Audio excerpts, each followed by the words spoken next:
Jerry Yan, a name that, for over 2 decades, has stood as one of the most iconic in Asian entertainment.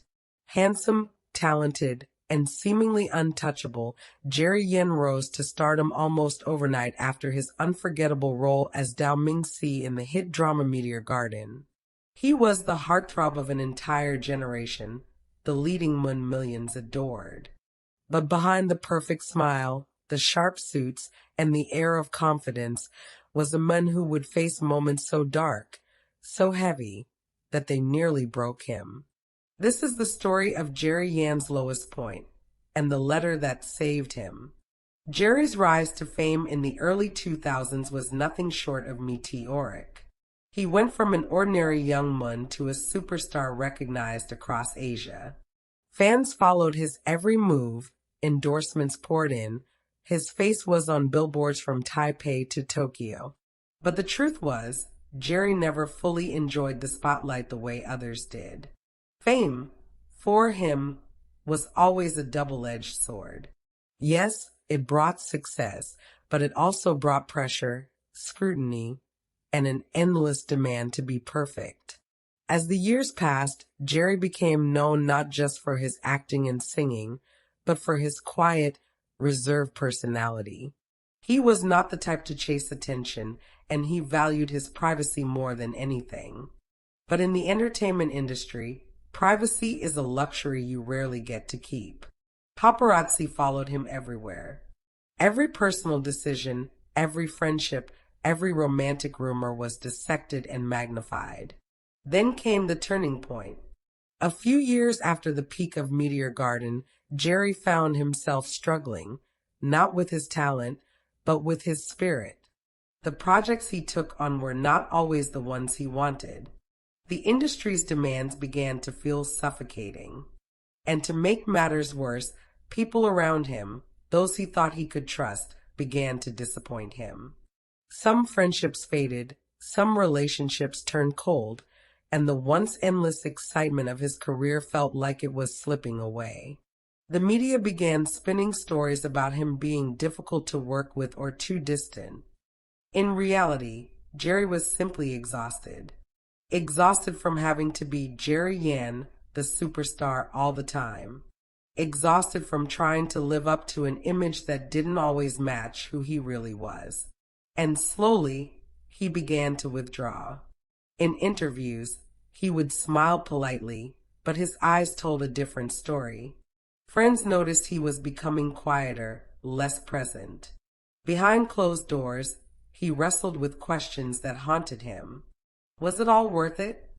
Did the fame, the money, the adoration really mean anything if he felt this empty inside? It was during one of these low points, in the quiet of his apartment one evening, that he sat alone, thinking about walking away from it all. The idea of stepping out of the industry entirely was tempting. He could disappear, live a normal life, and finally be free from the constant expectations. But just as he was drifting deeper into that thought, something happened. A letter arrived. It wasn't from a manager. It wasn't from a fellow celebrity. It was from a friend, someone who had seen the real Jerry beyond the cameras, beyond the fame. Someone who understood his heart. The letter began simply, "I don't know if you'll read this, but I hope you do, because you matter more than you think." It went on to remind him of all the lives he had touched without even knowing it, of the fans who found courage in his characters, of the young people who chased their dreams because they saw him do it. It spoke of the Jerry Yan who, years ago, believed in his craft with pure passion, and how that Jerry was still there, even if he felt lost now. But there was one line, just one, that would stay with Jerry forever. It read, "Even the brightest stars have nights of darkness, but they still shine when the dawn comes." That line hit him in a way nothing else had, because it was true. He was tired. He was hurt. But deep down, he knew his story wasn't over. The letter didn't magically fix everything overnight, but it gave him something he hadn't felt in a long time, hope. And it reminded him that even in his lowest moments, he was not alone. That friend, the one who had written the letter, was none other than Tong Liya. Not in a romantic sense, but in a deeply human, loyal sense. Tong Liya had known what it meant to feel the weight of public life. She had faced her own storms. And in that moment, she became a lifeline for Jerry. They began talking more, not as celebrities, but as people. She listened. She encouraged. She reminded him of his worth when he couldn't see it himself. In the months that followed, Jerry began to step out again. He chose projects more carefully. He made more time for himself. He started seeing the industry not just as a machine that drained him, but as a platform where he could still make a difference if he wanted to. It wasn't an easy road. There were still moments of doubt. But that letter and the unwavering support behind it became a turning point. It taught him that sometimes one act of kindness can change the course of someone's life. Years later, Jerry would quietly acknowledge in an interview that there had been a time he nearly walked away from it all, and that a friend's words had given him the strength to keep going.